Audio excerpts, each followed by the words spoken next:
Crônicas do Amanhecer, por Feijão Centro Espírita Allan Kardec de Balneário Gaivota, 17 de fevereiro de 2020. Acusações a ONGs feitas por Bolsonaro causam indignação e espanto. A declaração do presidente Jair Bolsonaro, que culpou ONGs pelo aumento das queimadas na Amazônia este ano, causou espanto e indignação entre as organizações e também entre parlamentares. Bolsonaro está projetando nos outros o que ele faria. Talvez ele seja uma pessoa capaz de um gesto de vingança dessa forma.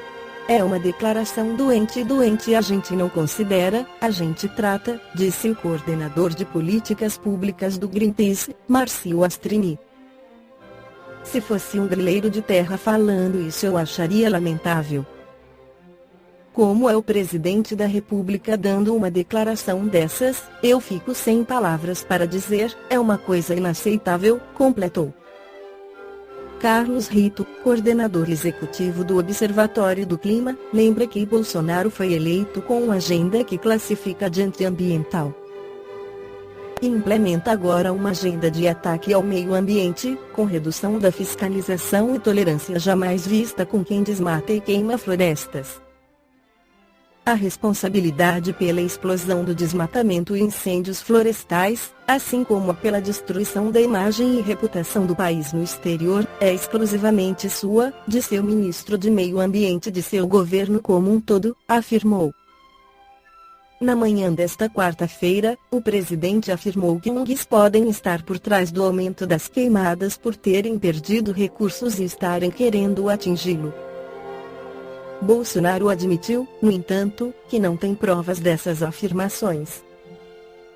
O crime existe. Isso temos que fazer o possível para que não aumente, mas nós tiramos dinheiro de ONGs, 40% ia para ONGs. Não tem mais. De modo que esse pessoal está sentindo a falta do dinheiro. Então pode, não estou afirmando, ter ação criminosa desses ongueiros para chamar a atenção contra minha pessoa, contra o governo do Brasil, afirmou o presidente.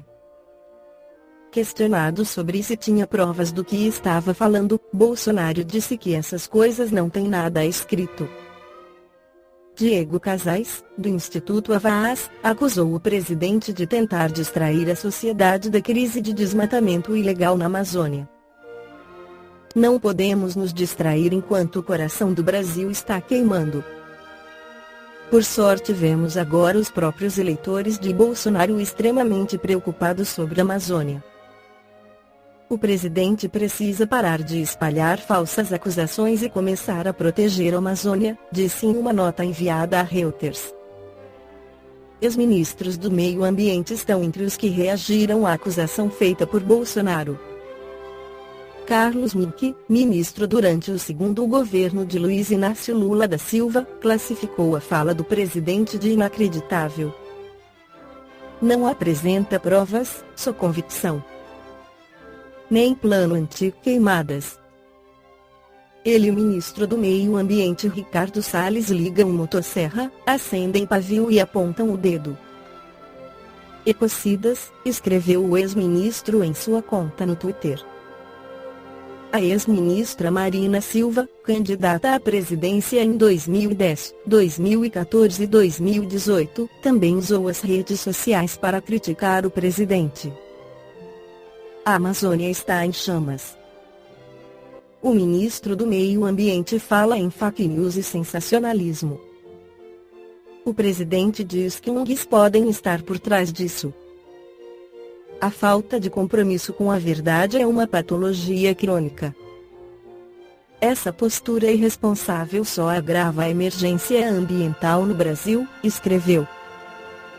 Coordenador da Frente Parlamentar do Meio Ambiente, o deputado Newton Tato Petesp.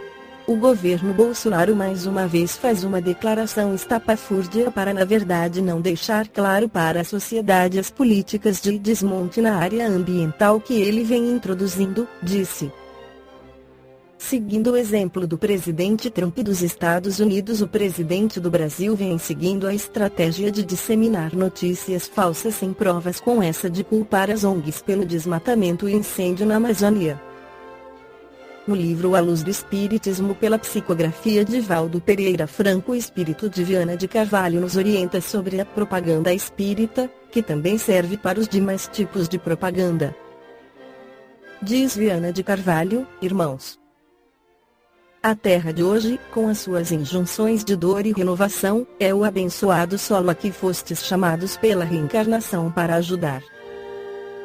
Embora as aflições e os descobrimentos notáveis, todos os labores oferecem resultados inesperados. Em cada coração humano estiolado pelas vicissitudes, surpreendemos os que apregoam justiça mancomunados com o crime, e os que falam em paz armando cidadãos e fortalecendo fronteiras. Por outro lado, a corrida armamentista, em nome da supremacia política ou da dominação econômica, transforma o mundo num grande palco, em que as personagens mudam, mas a peça tragicômica da guerra prossegue implacável. Estômago e sensualidade, abraçados, jornadeiam devorando conquistas nobres do saber, qual molo cheio de erno, conduzindo às entranhas, sem saciar-se, os que repontam em seu caminho. Os veículos da imprensa falada e escrita apresentam, em manchetes lamentáveis, as contradições do século, pervertendo consciências e afligindo sentimentos. Ultraje ao pudor e o atentado à integridade física ou moral atestam o desequilíbrio emocional do mundo moderno. A propaganda mercenária, escrava dos interesses de grupos minoritários ou serva de objetivos subalternos, ameaça inquietante.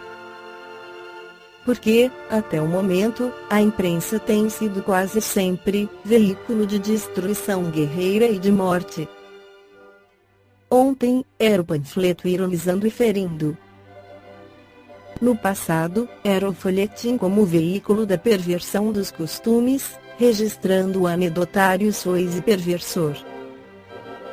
No presente, é o livro obsceno e comercial, incendiando mentes embrutecidas nas noites orgíacas e corações sacudidos por emoções selvagens.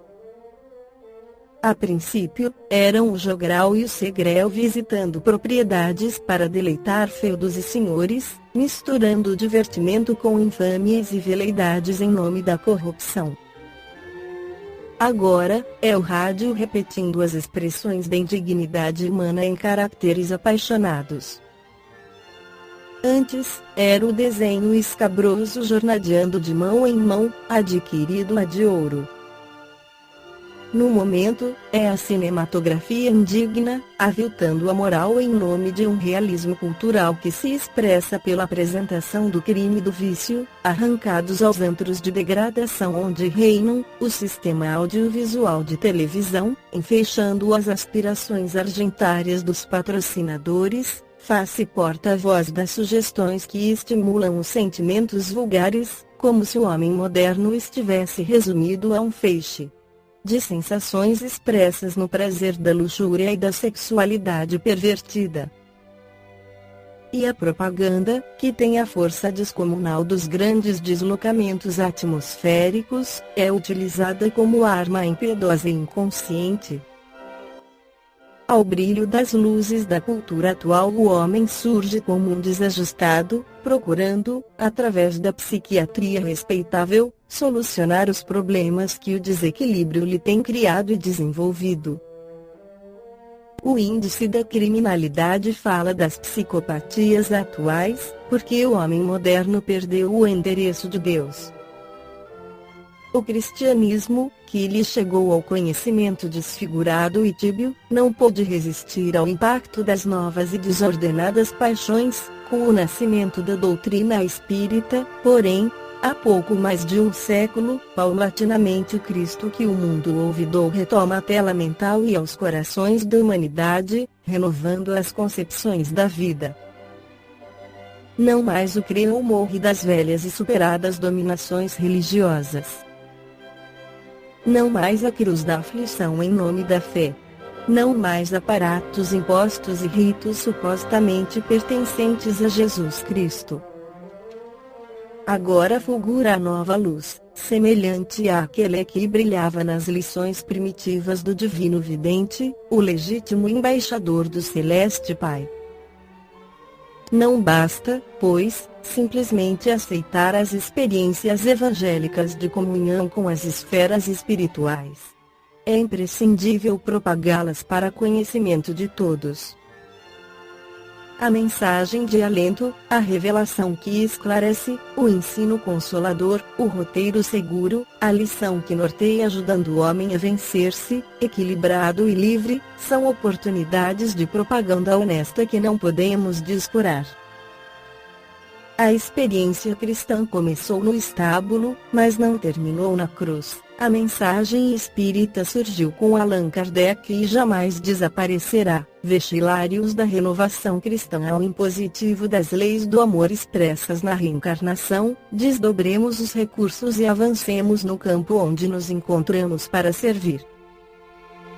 E dilatando a claridade do sol espírita conscientemente, através da exposição e da narrativa, falando ou escrevendo, vivamos a mensagem excelente que reflete o amor de Deus a todas as criaturas, porquanto, se até ontem recebemos uma fé desfigurada, enigmática e simbólica, com o Espiritismo, nos moldes com que Allan Kardec nulo ofereceu, ressurge a verdadeira religião, apresentando o Senhor Jesus desvelado e simples, fazendo-se conhecer e amar em nós, por nós e conosco, até o fim dos tempos. Esta foi a crônica do amanhecer de 17 de fevereiro de 2020. Por Feijão Centro Espírita Allan Kardec de Balneário Gaivota. Que a paz esteja com todos.